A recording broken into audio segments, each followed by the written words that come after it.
So in this Zillow tutorial video, I'm going to be showing you guys how to search for lots slash land here on Zillow. So the first thing you have to do is open up the Zillow application. Once that is done, go to the bottom left and press on the search button, then go to the top right and press on the filters button, which is those three vertical lines. Right beside the home, features, school location, search bar, etc. Go ahead and press on the top right filters button.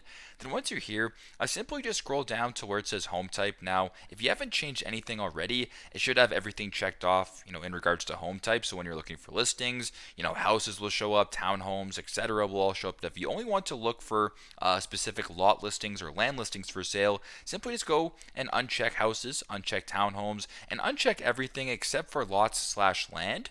And then once that is done, go to the bottom and press on see results. And this way, when you're searching for listings here on Zillow, only listings for lots slash land should come up for your search here using Zillow. So pretty straightforward. That's how you guys can search for lots slash land here on Zillow.